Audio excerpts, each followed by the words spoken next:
Eh, ¿Pueden ver la presentación? Se ve, profesora. Ok, gracias. Muy bien, habíamos iniciado la semana pasada la parte introductoria del curso y habíamos visto los porcentajes de exportaciones, importaciones, para destacar la importancia que tiene la industria semillerista. Hablábamos también de las 4 razones por las cuales esta industria ha cobrado mayores dimensiones en los últimos años, ¿no? En los últimos 20, 25 años aproximadamente. Ahora vamos a continuar con ese capítulo y veremos las limitaciones que existen o que se presentan desde que se empezó a internacionalizar la industria semillerista, que han restringido un poco su expansión, ¿no? Al menos desde los comienzos de esta internacionalización. En primer lugar, están las limitaciones comerciales técnicas, ¿no? Esto relacionado a la necesidad que tienen las variedades de estar adaptadas a las condiciones geográficas del mercado. Esto significa que las semillas que se producen puedan ser comercializadas en aquellas regiones que presenten prácticamente los mismos requisitos edafoclimáticos, por decirlo así, ¿no?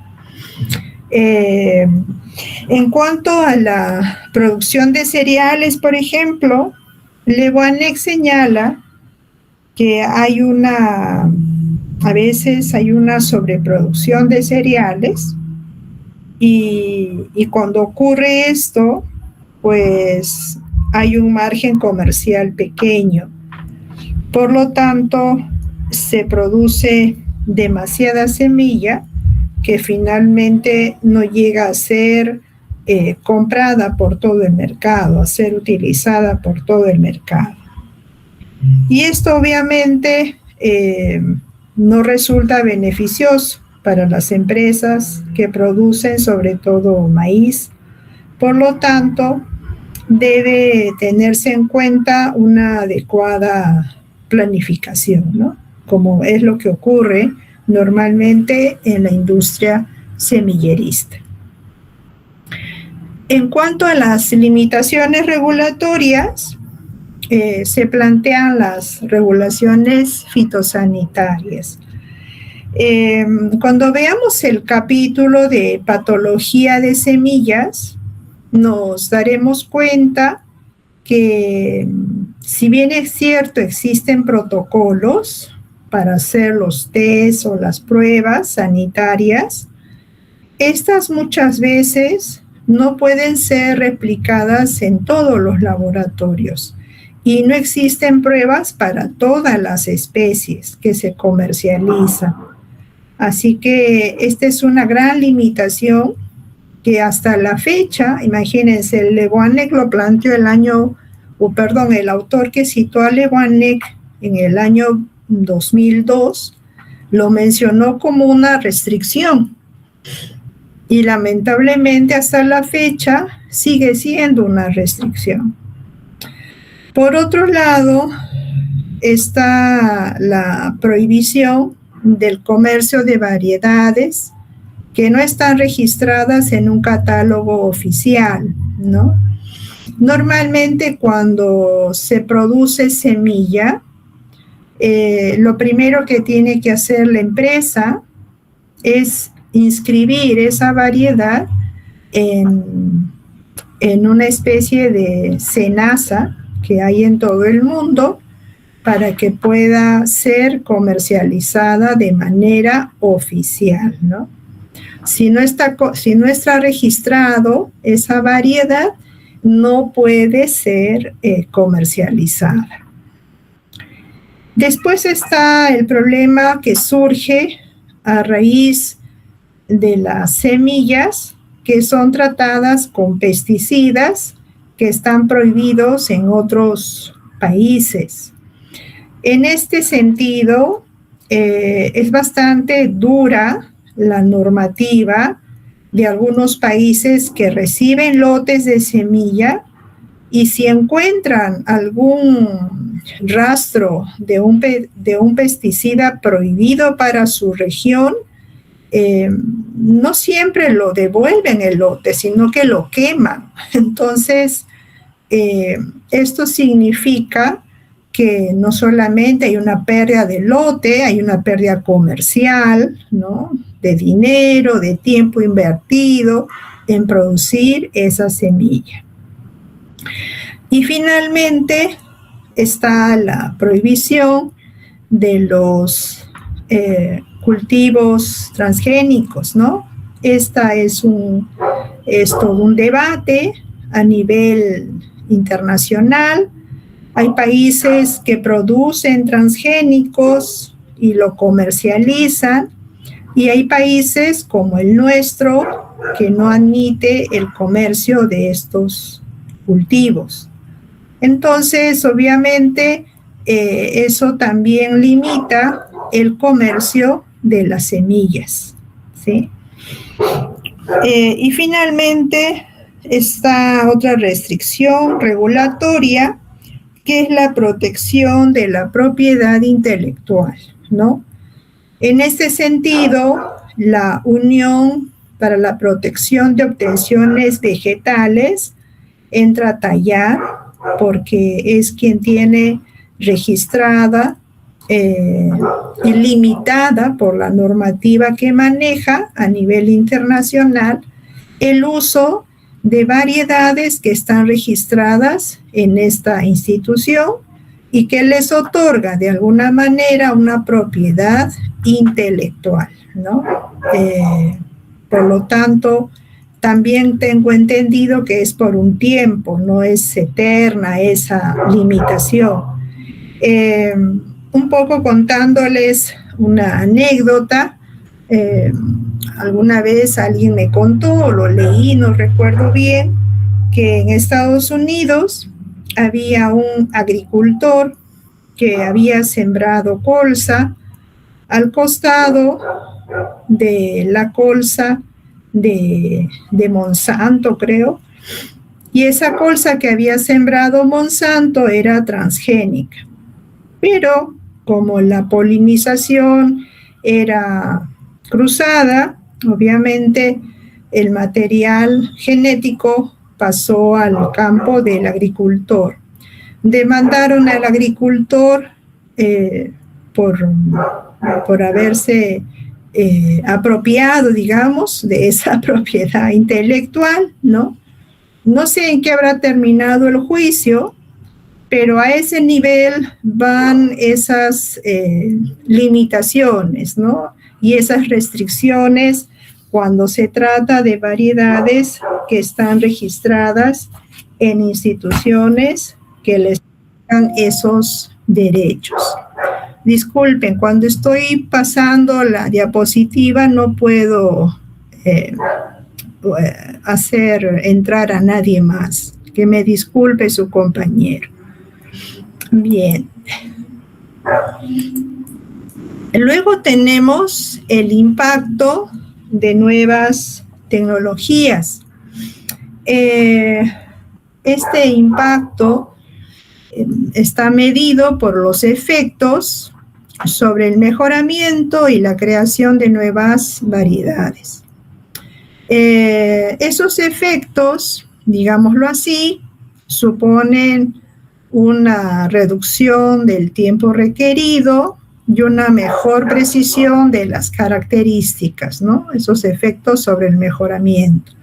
Las características que normalmente se potencian, digámoslo así, es obtener semillas que puedan tener altos rendimientos, que tengan resistencia a enfermedades y plagas, una mejor adaptación a condiciones de estrés, que es lo que se habla últimamente, resistencia a herbicidas, ¿no? Una mejor composición de los productos, de alguna manera que sean más nutritivos o que contengan alguna sustancia que contribuya a la salud humana, y un mejor comportamiento post cosecha, ¿no? Que puedan durar más en anaqueles, por ejemplo, en los centros comerciales, en las tiendas. En cuanto a los efectos sobre la producción y la tecnología de semillas, está la calidad de la semilla o el comportamiento de la variedad.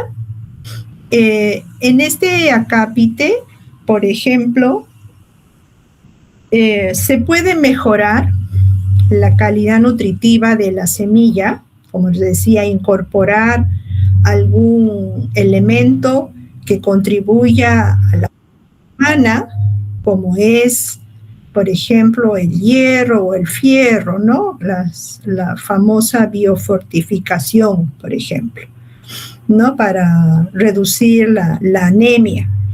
Pero a veces esa calidad nutritiva de la semilla puede ir en desmedro de la calidad fisiológica de la semilla. No siempre logran compatibilizar, y es lo que señala este autor, ¿no? A veces esa calidad nutritiva puede suponer que haya problemas de viabilidad o de vigor en algunas especies. Luego tenemos el control de la fertilidad, que es importante al momento de producir híbridos, porque justamente se aprovecha esa esterilidad masculina, sobre todo natural, que puede existir en algunas especies y que algunas veces puede ser desconocida o poco usada, ¿no? En el tercer efecto está el control de la germinación en semillas de segunda generación, ¿no? Esto está de la mano con la historia que les conté de la colza, ¿no?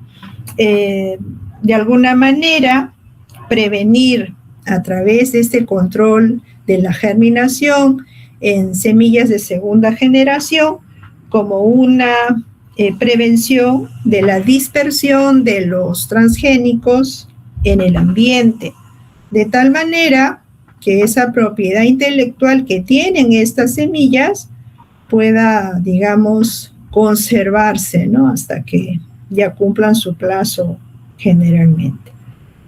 Y finalmente está la performance como unidad de propagación, que está relacionado principalmente por las técnicas de cobertura seminal. En el mercado hay muchas maneras de proteger a la semilla o de aprovechar la semilla como unidad de dispersión para llevar en ella no solamente pesticidas, sino también alguna otra sustancia, ¿no?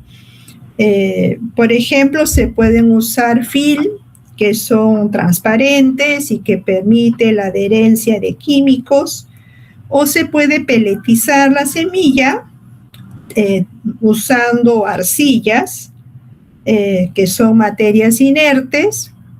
En estos pellets o en estos film, sobre todo en los pellets, se puede aprovechar para colocar las bacterias identificadoras, ¿no? Entre otras. Y también se puede hacer el famoso priming, ¿no? El osmoacondicionamiento, justamente como proceso de hidratación controlado de la semilla.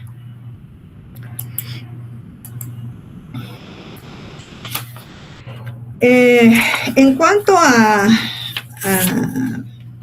la presencia de los cultivos transgénicos en el mundo, este surge más o menos en la década de los 90, específicamente el año 96, y como verán en la curva que señala Contreras, este ha ido en aumento, ¿no? Aunque dicho sea de paso, ya no solamente hay transgénicos, sino también hay semillas que se obtienen por edición génica, ¿no? Entonces, ya involucra otras técnicas y otras características, ¿no? Para mejorar su comportamiento en el campo. Finalmente, está la función y estructura de la industria semillera.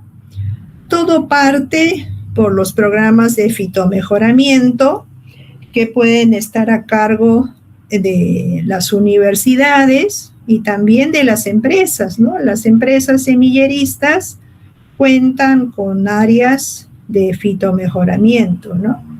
Tan es así que pueden producir variedades mejoradas, siguiendo las técnicas que tengan a disposición, ¿no?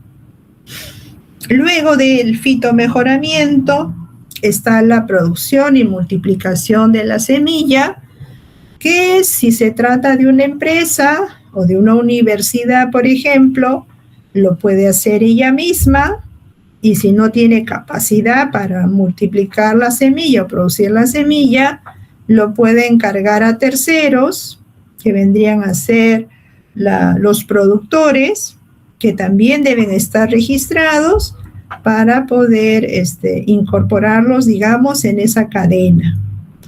De ahí viene el procesamiento, que normalmente se hacen en las empresas o en las universidades, ¿no? Que deben contar con plantas de procesamiento. Por ejemplo, en el país, la producción de semilla de arroz es muy importante, es muy fuerte, y ellos cuentan pues con plantas de procesamiento, ¿no? Hace algunos años atrás, cuando visité la región Lambayeque, vi que había plantas de procesamiento en la estación Vista Florida de Linía.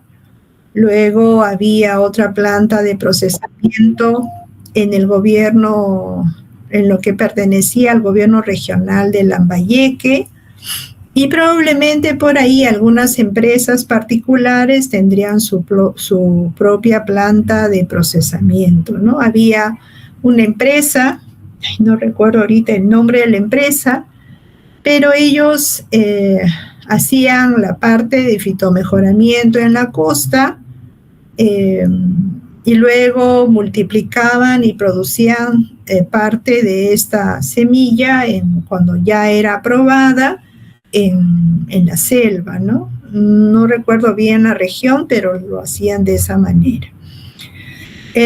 Luego está la parte de comercialización.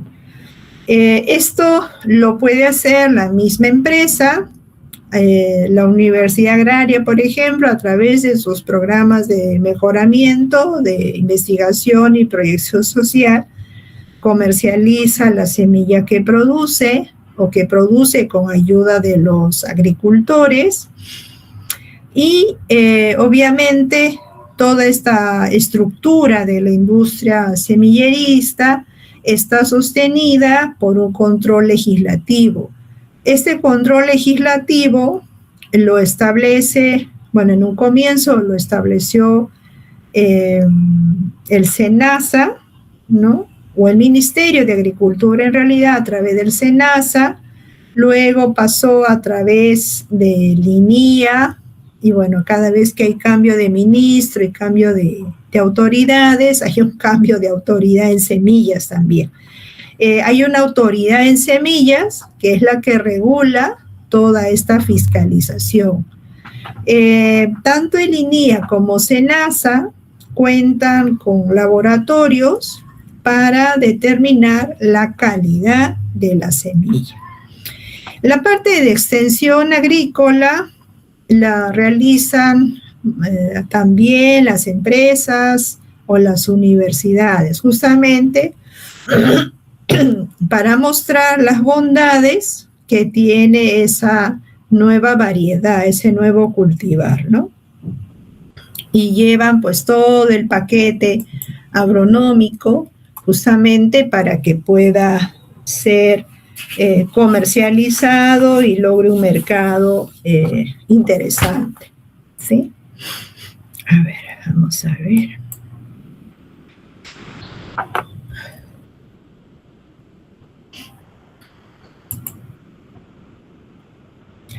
Vamos a continuar. Ya se fue esa persona que quería entrar. Lástima. Bueno. A ver, veamos.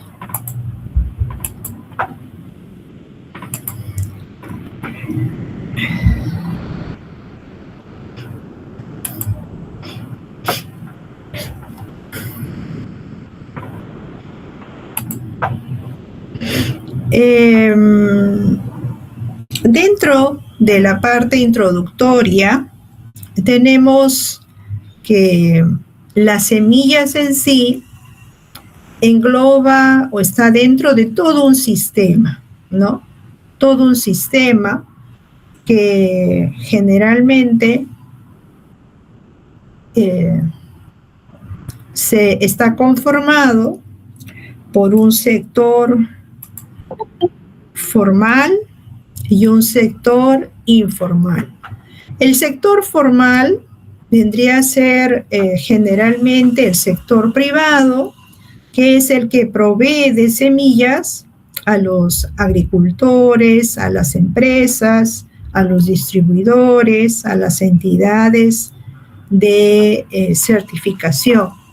Y el sector informal, digamos que está conformado por los agricultores o los productores que muchas veces producen su propia semilla, ¿no? Y la vuelven a utilizar.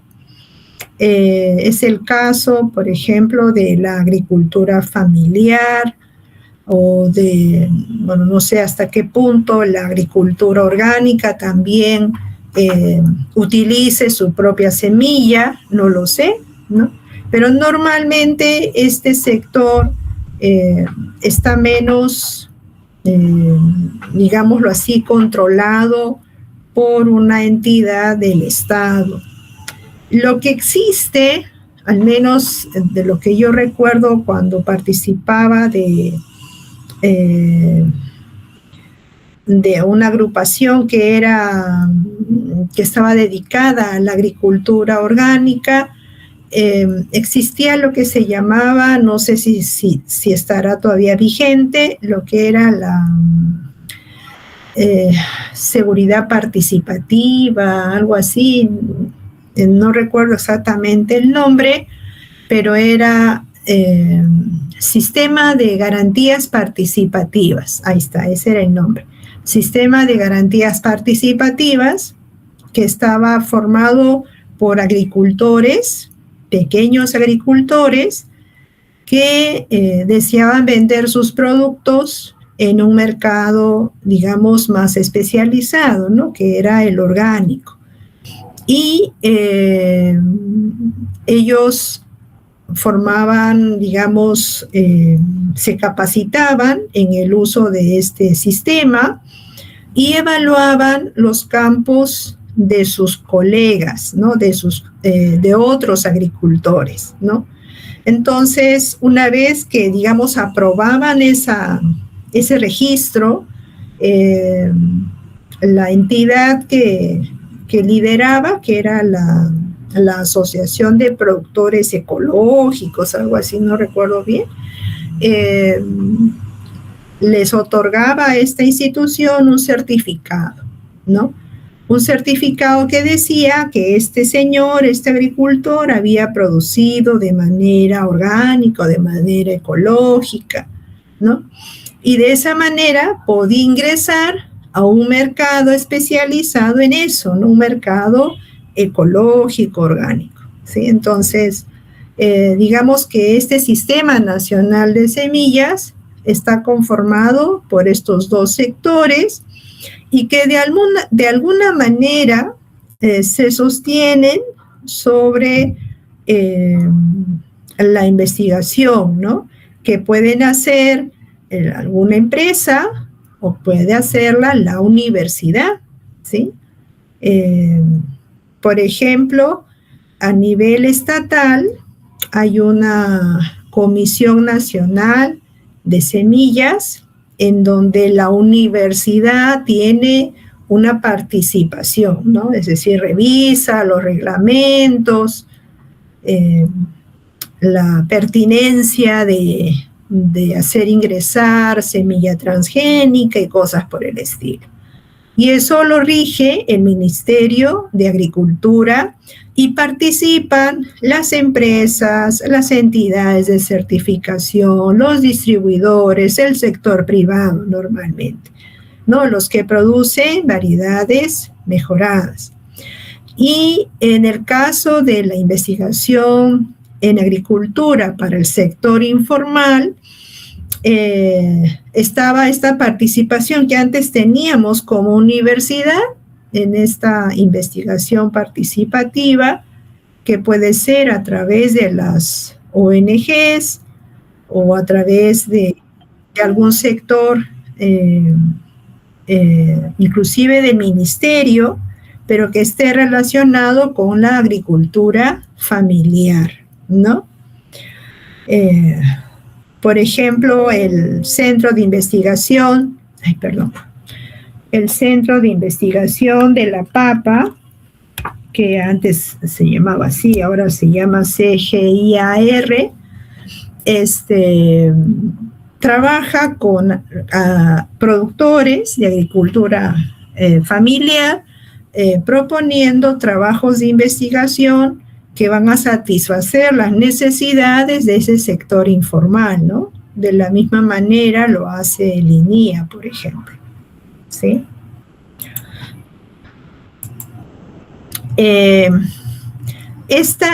Estos sistemas de semillas, obviamente, se interactúan, ¿no? Interactúan estos agricultores, ya sean de empresas o del sector informal, interactúan con instituciones formales, digámoslo así, ¿no?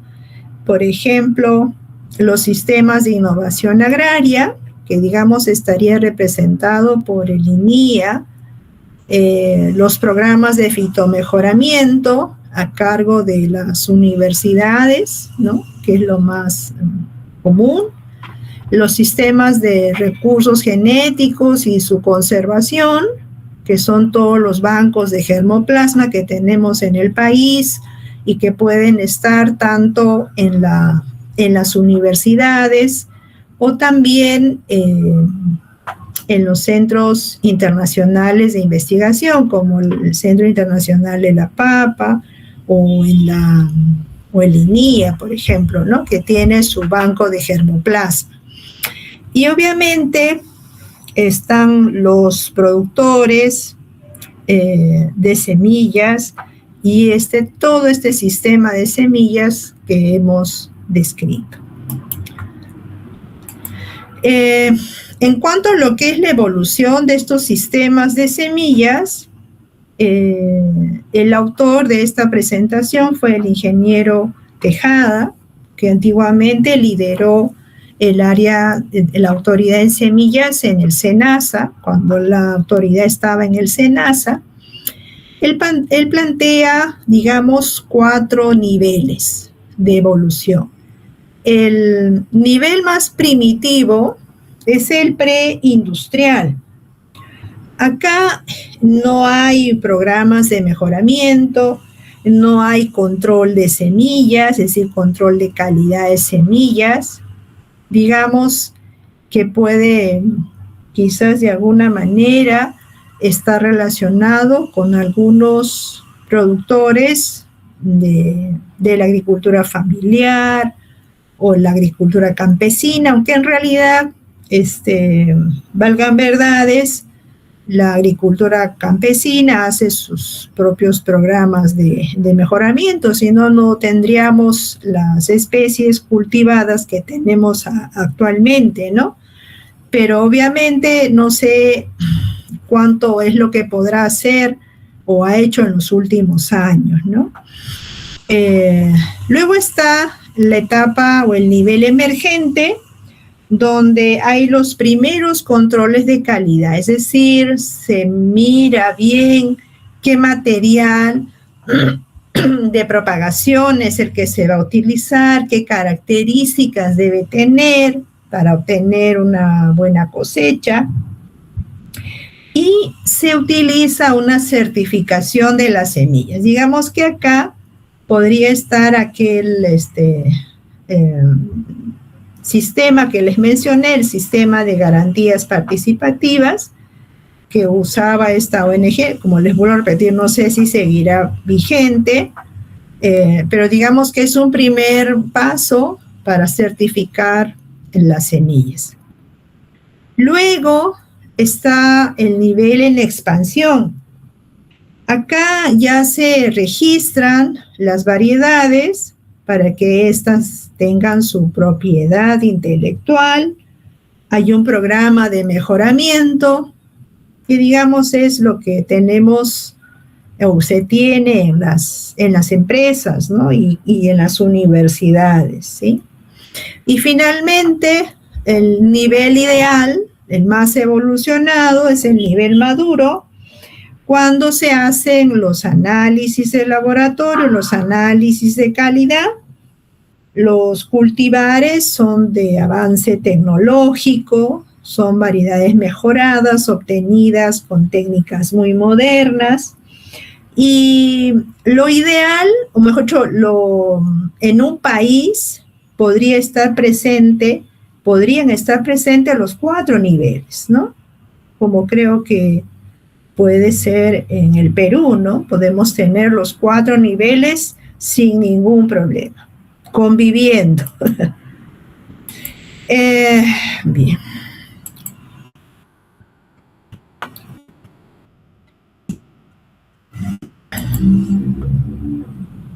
No sé si justo me pide entrar cuando estoy...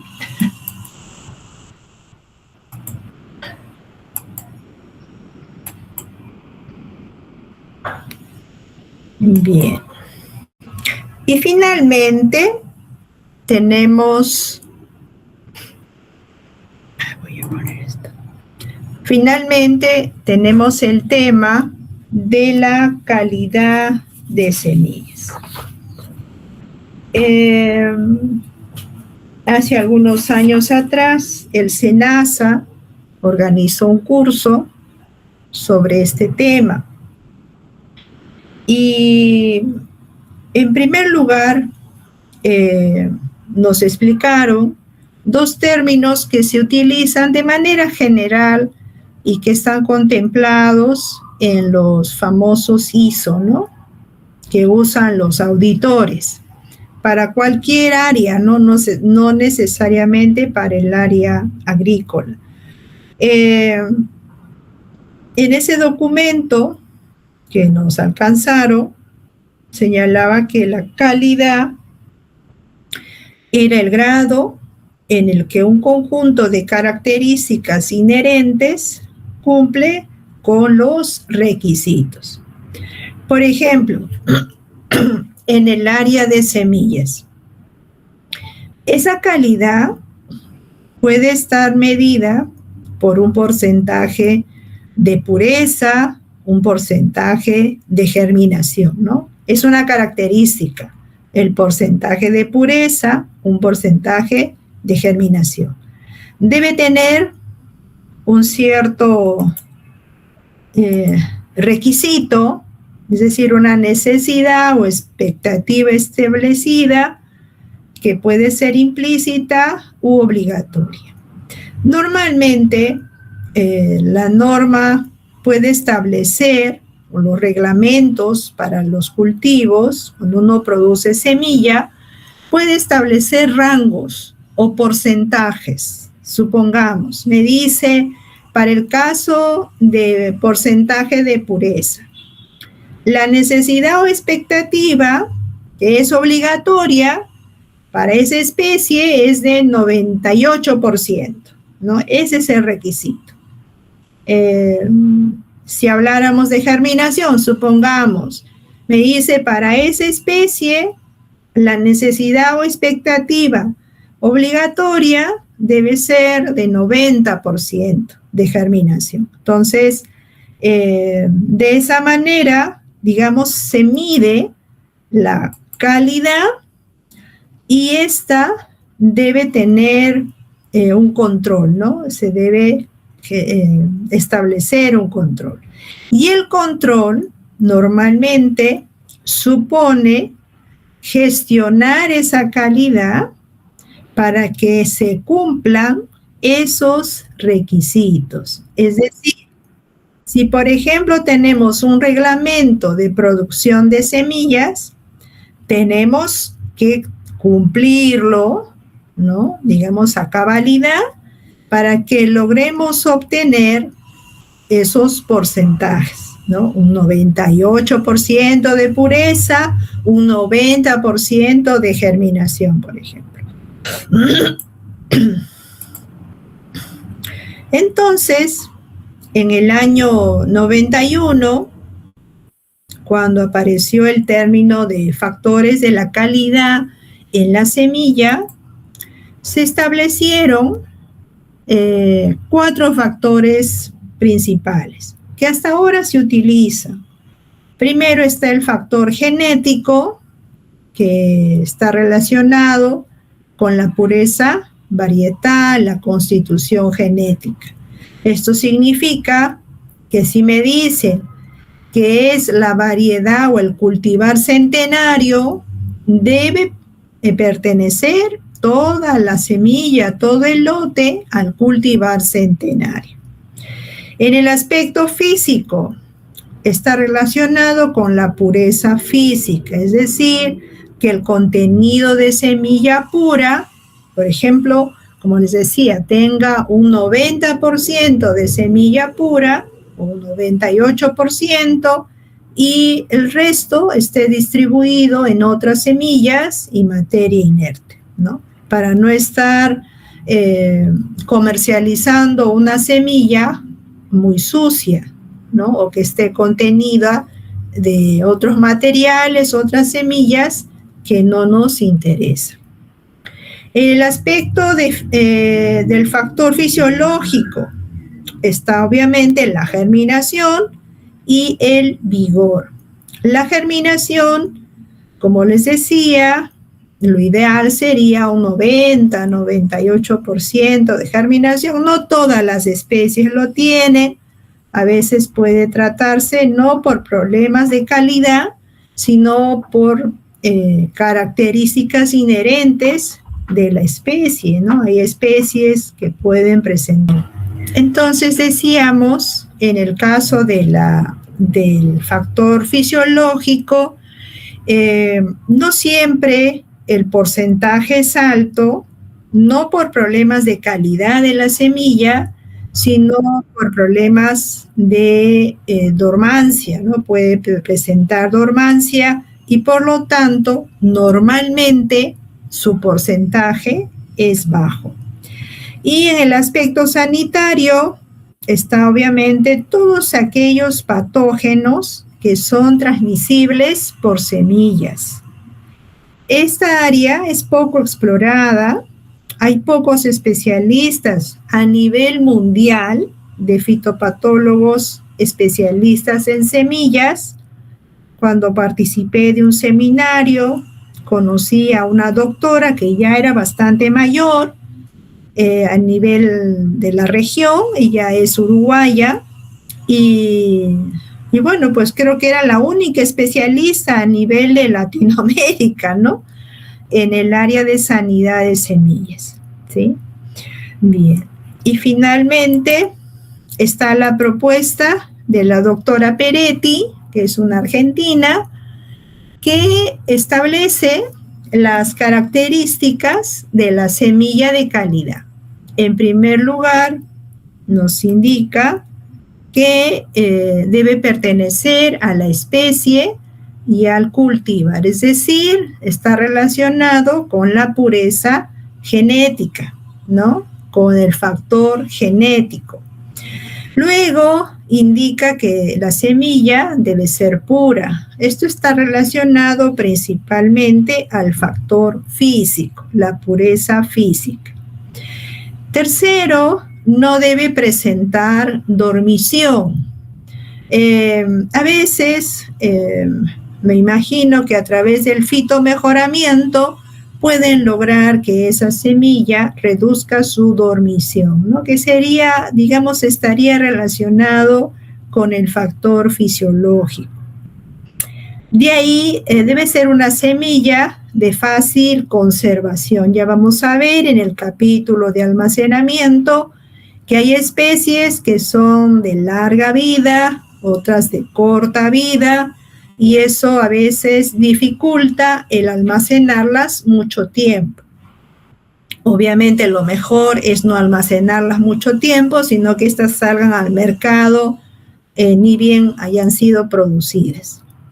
De ahí poseer un buen estado sanitario, la calidad sanitaria, demostrar un buen porcentaje de germinación, la calidad fisiológica y obviamente presentar una buena adaptación a la zona de destino, ¿sí? Lo que les comenté anteriormente.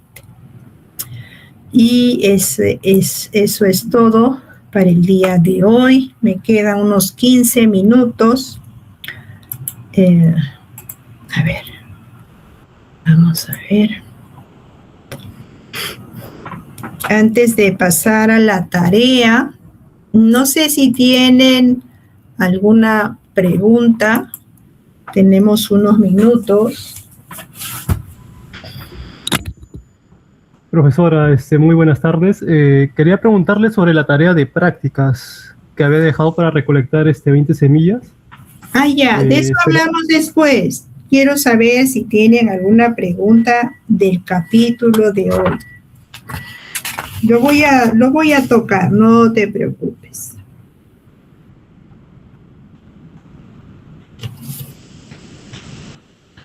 Bien, a ver, voy a mostrarles.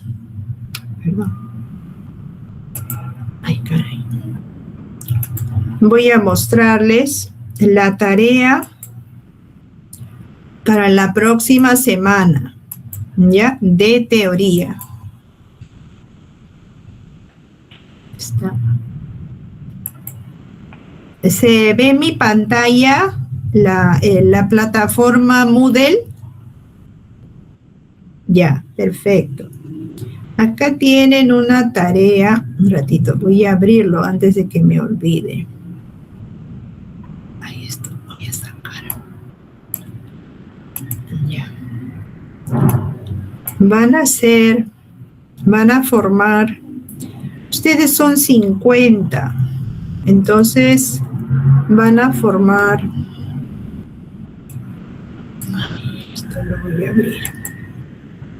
Pensaba hacerlo ahora pensando que habría tiempo, pero no nos va a alcanzar tiempo.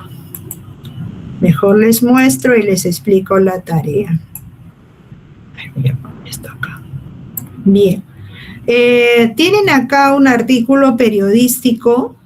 Es bastante antiguo, pero es bastante didáctico sobre el caso de la mezcla en semillas de maracuyá, que ocurrió hace muchos años. Van a leer el artículo y van a contestar estas 4 preguntas, ¿ya? Van a contestar estas 4 preguntas. ¿Qué características de la semilla está ligada a la calidad en general? ¿Qué requisitos de la calidad se cumple con la semilla? De acuerdo a Fundeagro, qué factores presenta la semilla y según Peretti, qué características se observan. ¿Ya?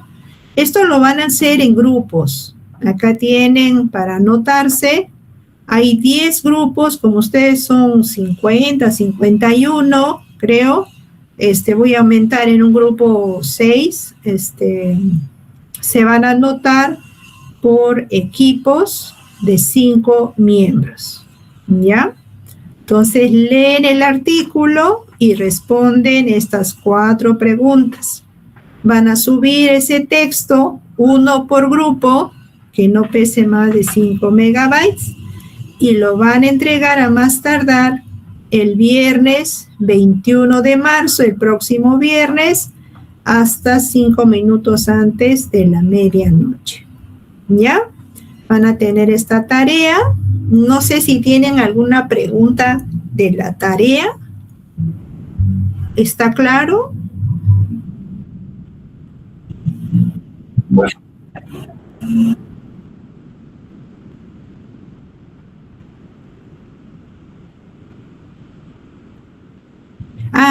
La bibliografía de la tarea de hoy la van a colocar en los comentarios. ¿Ya? Esta tarea sí es individual. ¿Sí? Esta tarea es individual. La tarea de la próxima semana es grupal, es uno por grupo. ¿De acuerdo?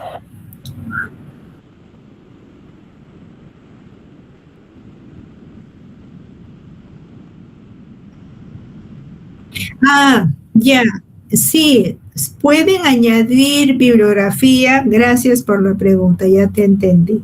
Sí, pueden añadir bibliografía, lo hacen en el mismo texto, porque acá no van a escribir en el recuadro, sino van a subir un archivo, no hay problema, van a tener suficiente espacio, ¿ya?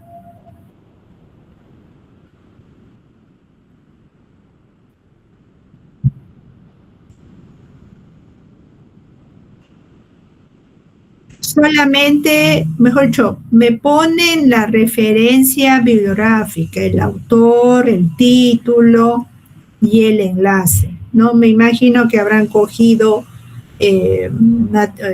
bibliografía de internet, ¿ya? Eso lo colocan en los comentarios. No me pongan el enlace solito porque lamentablemente no sé a qué se refiere.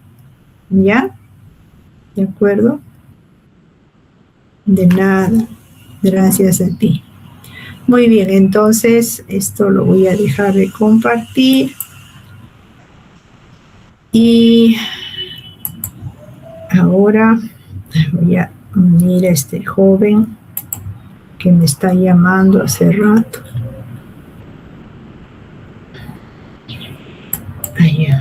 Ahí está.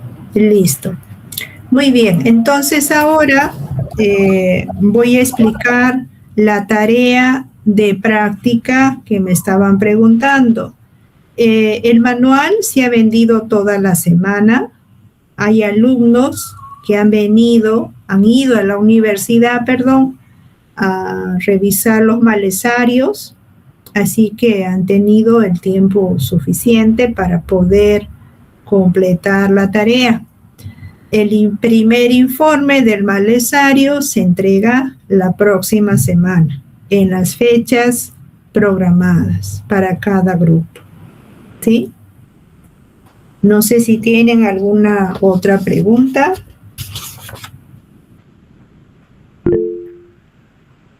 Sí,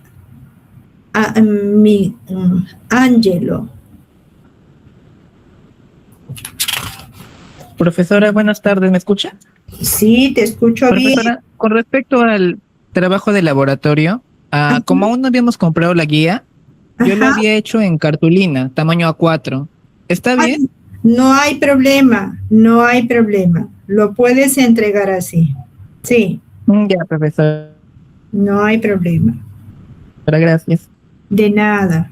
¿Alguien más creo que quería preguntar? Nadie más, ¿no? Profesor, Brandon. A ver. Brandon Chávez, ¿no? Sí, dime. Aunque Profesora, no te- buenas, ¿me escucha? Sí, ahora sí. Sí. Dime. Sí, buenas tardes, profesora. Lo que pasa es que quería comentarle que yo me matriculé en inscripción recién el día jueves Ah, y no pude asistir a sus clases en la primera semana. Entonces yo no estoy muy informado acerca de las tareas que está dejando. O sea, quería ver si usted podría explicarlos otra vez lo que se tiene que hacer del laboratorio y la tarea de la semana 1 en teoría, que no la entendí muy bien, la verdad. bueno, tendría que explicárselo personalmente y me quedan 6 minutos. ¿Cuándo te has reinscrito? ¿El jueves pasado?